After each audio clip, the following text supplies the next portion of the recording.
Stories matter. Stories are important. They tell us where we've come from.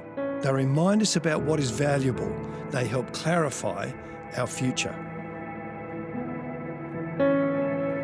I think faith was here a long, long time ago, that God established himself here in this nation long before any of us were here. And that faith existed and exists today. I thought, I don't care what it costs me, I'm going to see what these guys have got that I haven't got. For the first time in my life, I met a priest who had a social conscience, and suddenly it was as if I saw for the first time, this is what Jesus is like. He'd written a letter to his dad at 21, said, you know, Dad, if the gospel of Jesus is the real thing, we need to find a way of expressing it to the people of the bush. It's no good building churches out here. They need hospitals. I went to church with my new friend Lisa and I heard the gospel. I heard about Jesus. So I prayed right there on the street, and no word of a lie, right on that bench over there. I asked Jesus into my heart, and in an instant I started weeping and crying. And it was like, you know what, I became that little boy again that just wanted that father. It's like my Father in heaven came down and just said, son, it's all going to be all right. In Faith Runs Deep, we unearth the stories of faith that have helped shape Australia.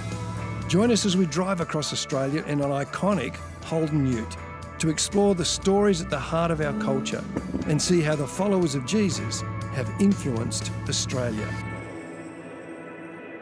We will discover stories of faith from history and today, of people with deep personal faith who have profoundly shaped this nation.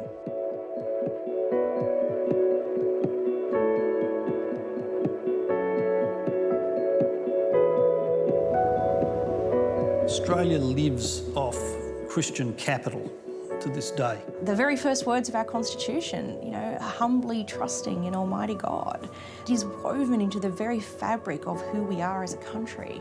Billy said afterwards that he'd never come across spiritual hunger like it in Australia. You can tell thousands of stories of people who, you know, had their whole life transformed and started new lineages of faith in Australia.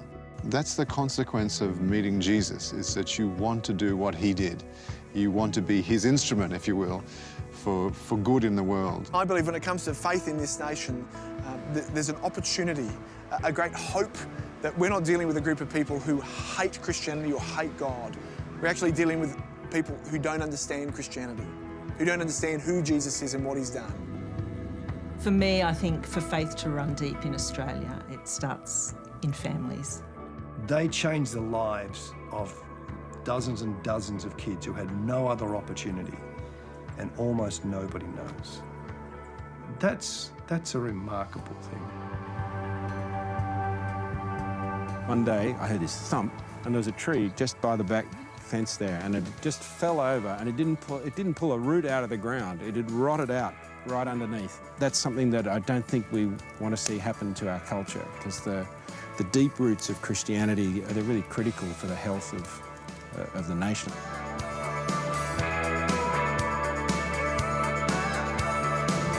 Join us on this journey as we discover where faith runs deep in Australia.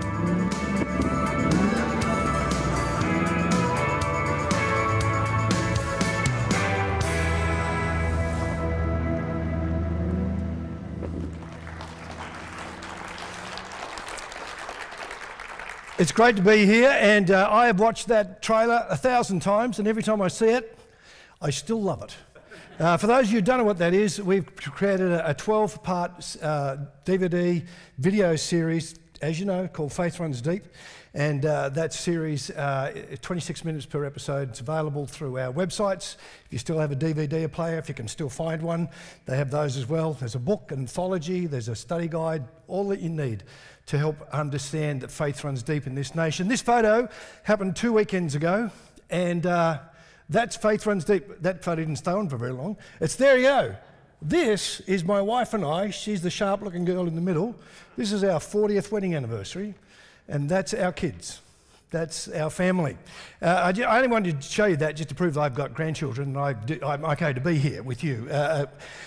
On that trailer, if you paid attention to all the trailer, you would notice me say, stories matter, stories are important. Anne Graham Lotz talked about passing the baton of faith onto each generation. One of the ways we do that is teaching the Bible. One of the ways we do that is people in church and connecting with faith communities. One of the ways we do that is about talking about the gospel. One of the ways we do that is by telling our story. Stories matter. Stories are important. And stories don't just entertain. Stories are what we do when we get together. You do that, don't you? You have family gatherings, like our family gathering 2 weekends ago. We actually shared stories about what had happened. Funny stories, tragic stories, hard stories. That's what we do when we get together. We tell stories. Now, it's interesting, isn't it? Because I don't know if this happens in your family, but when we get together and tell stories, like at Christmas, we tell the same stories as we told last year. And nobody says, seriously, Grandma, have you got another story? 5 years in a row. Can you come up with some new material? Why do we tell those stories? Because stories define who we are. The stories that we tell actually reflect who we are as people, who we are as families, who we are as communities. And what's really important is who we are as a nation. There's a guy called Paul Connaughton.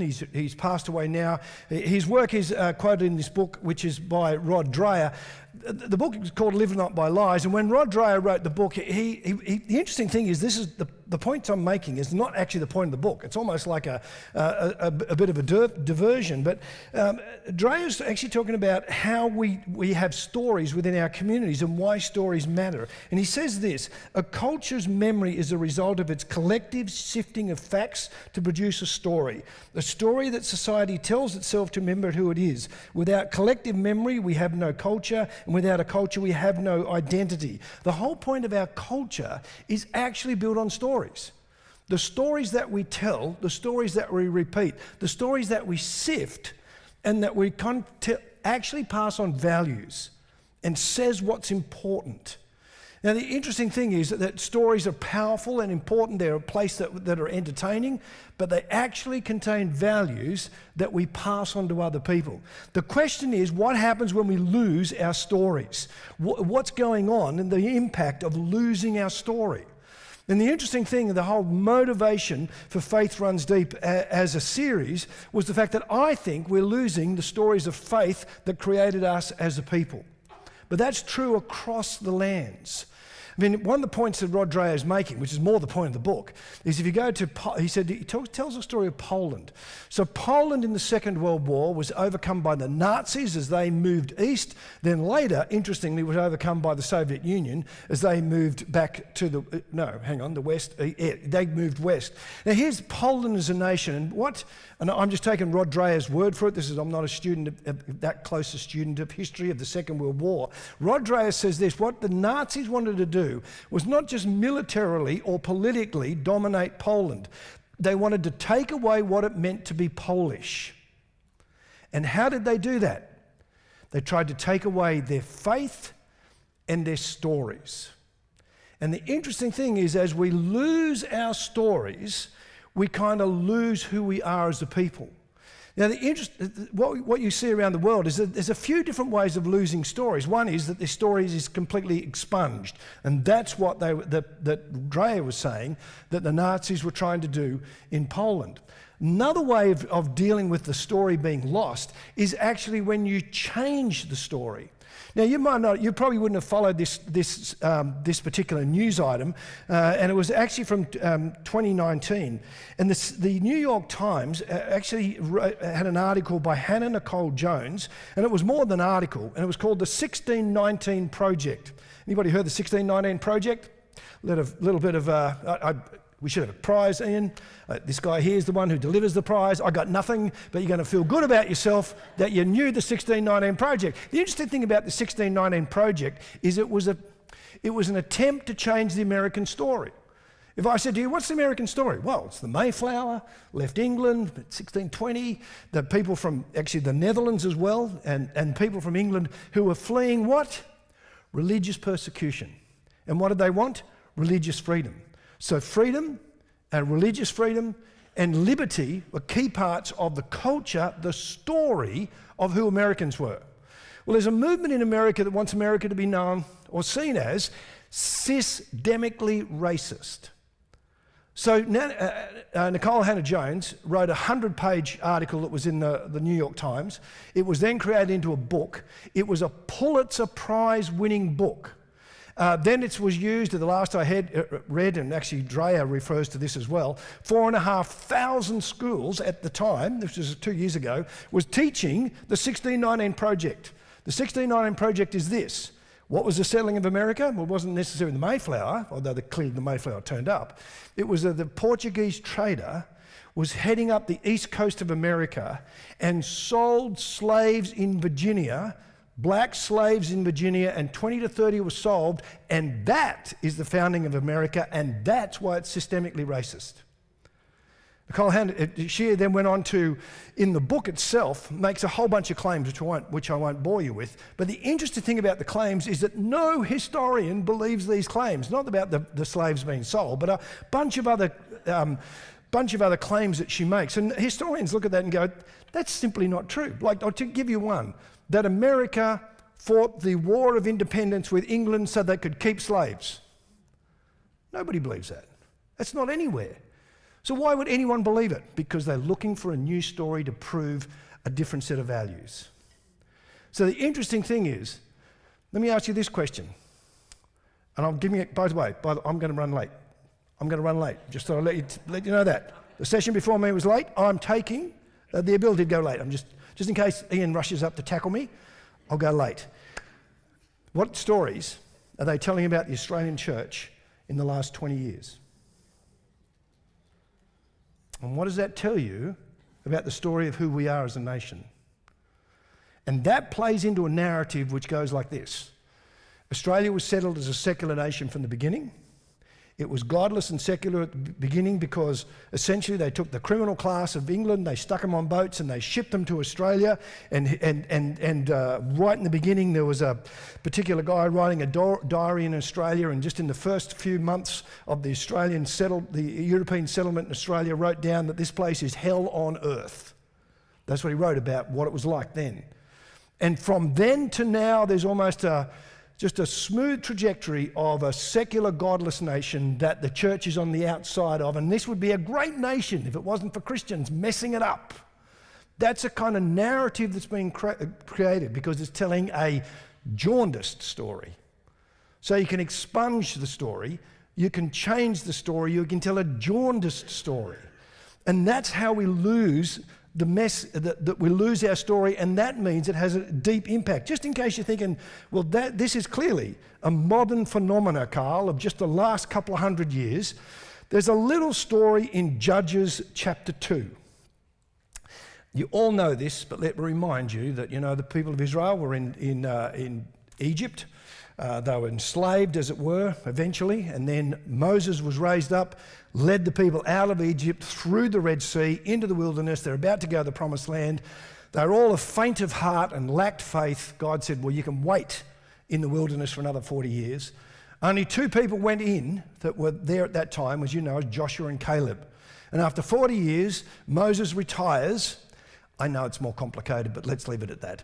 Moses retires and Joshua leads them into the Promised Land. And then there's the book of Joshua. It says, it's a complicated, it's a messy story. There's all the battles and all of that for years. And then they get to Judges chapter 2. And verse 6 of Judges chapter 2, after Joshua had dismissed the Israelites and they went to take possession of the land, each to their own inheritance, the people served the Lord throughout the time of Joshua and the elders who had outlived him, who had seen all the great things God had done in Israel. Isn't that a great picture? All the battles, all the wilderness, all the problems, all done. They've gone back to their place. Everyone's in their place. What could possibly go wrong? Well, I'll tell you what goes wrong. What's interesting is that just what you read on. If you found Judges chapter 2 and you're looking at on your phone, not your Facebook page, in Judges chapter 2, verse 10, after that, the whole generation had been gathered to their ancestors. What's that saying? They all died. A whole generation died. So a generation dies, is gathered to their ancestors. Another generation grew up who neither knew the Lord nor what he had done for Israel. Then the Israelites did evil in the sight of the Lord and served the Baals. They had no story. They had no memory. They'd forgotten what had gone before them. All those great stories of all that God had achieved for Israel, gone. And it's not that they just become happy atheists. They follow every other religion that's all around them. As that great scholar, thinker and writer, Elon Musk, wrote recently in a tweet, or an X as it probably is now called, humanity is innately religious. When one dies, another rises to take its place. And whether you like him or not, that's philosophically true. And that's what happens here. But notice what they say about what happened. It's not that they read the latest Dawkins book and decided not to be a religious people anymore. They had no story. And they had no memory. And it meant they lost all that they'd had before. Our task as humanity in Australia, as followers of Jesus in Australia, to take up Anne Graham Lotz' words, to pass on a baton.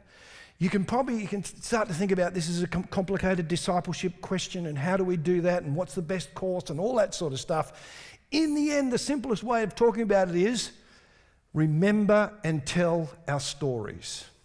That's our task. Now, the interesting thing that Rod Dreher says, and this has become, in my mind, as we've done this series, this has become really important to me. The Polish people could not win militarily. The Polish people could not win politically. They weren't going to win. That was not possible. What could they possibly do?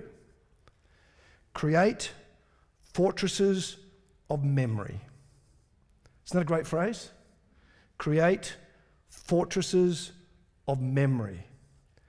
Our task is, it would be great, revival would break out and Australia would be known as the world centre of Christianity. That would be a good thing. Until that happens, we're not necessarily going to dominate the politics of this nation, and in some ways we don't really need to. What we need to do is create fortresses of memory. We need to tell the stories. We need to remember the stories. We need to remind people of the stories. And as we do that, our nation is deeply impacted. Your families are deeply impacted. Our communities are deeply impacted. We need to do that as a nation. We're to remember that faith has always been a part of this nation. Faith has always been key to this nation. In fact, if you read a book whose name's so long, I forget it all the time. It's Stuart Piggin has written this book, and it's about the history of Christian and evangelical influence in Australia. Not just Christian, but evangelical influence in Australia. And Piggin, when he writes the book, said there's 4 reasons that Australia was settled. Clearly, one is a penal colony. One, because militarily the English wanted some influence in this part of the world. Thirdly, that there was a kind of trading. It was good to have a spot for trading in this part of the world. Fourthly, as an evangelical experiment. Isn't that an interesting thought? And the point Piggin is making is, you go back to when Australia was first settled, there were Christian leaders in England who were making sure that Richard Johnson was on the First Fleet, who were making sure that he was followed by gospel-committed, serving missioners and missionaries and church leaders. And in fact, that is because they saw, here's an opportunity in this part of the world for the gospel to be seen, to be active and influencing this part of the world. If you're wondering why all the NRL players who are Islanders, up to 40% of them, who often have Jesus written on their taping on their arms, have Christian heritage, look no further than the missionaries that followed Richard Johnson, Samuel Marsden, New Zealand and into the islands. The Wesleyans, the CMS, the LMS, Moravians came here, not so much in their droves, but they came here ready to bring the gospel to this part of the world. This nation is deeply influenced by Christian faith. Who we are as a nation is deeply influenced by Christian faith. There is so much I could say about this that even Mike Rater wouldn't get on this afternoon. I will just save you to one story. I wanted to tell you one story. We were doing this series and we wanted to do politics. And I was thinking, I guess we'll get some people on the conservative side of the political realm. I wonder if we'll find anyone on the Labor side of the political realm. That was the most foolish thought in the world. Seriously. Ever heard of W.G. Spence? Anybody heard of W.G. Spence? Gosh, I need more prizes. Come on in. Give these people something. W.G. Spence started the Shearers Union, started the Miners' Union, helped start the AWU, and was key in the starting the Labor Party in this nation. The Labor Party, before the Second World War, was dominated by Protestant Christians. They were Bible-believing, Sabbath-observing, teetotaling, God-honouring Christian people who said on a Sunday the church's job is to look after men. Yes, they were misogynist, but let's leave it at that. Look after men. The rest of the week, it is the union's job to look after men. That was their motivation. In fact, there was a Catholic newspaper just in the turn of the century, the 18th to the 19th century, and the Catholic newspaper looked at the fact that out of 35 Labor politicians voted into New South Wales Parliament, like 31 of them, I don't have the notes here, 31 of them were Protestant Christians. And basically this Catholic paper said, the Labor Party, dominated by pulpit thumpers and Bible punchers. Been a while since the Labor Party's been described like that, wouldn't you say? Here's the deal. Our nation is deeply steeped. Our story is actually the story of Christian influence. Do you see Roy Williams there? What did Roy Williams say? This nation lives off Christian capital to this day. And most of us think, nice statement, I'm not sure it's true. It's true. We're just losing our stories. We're not telling our stories. And what we need to do is do that in our nation. We need to do that in our communities. But we need to do that in our families. Your family needs to know your story. You need to pass on your story.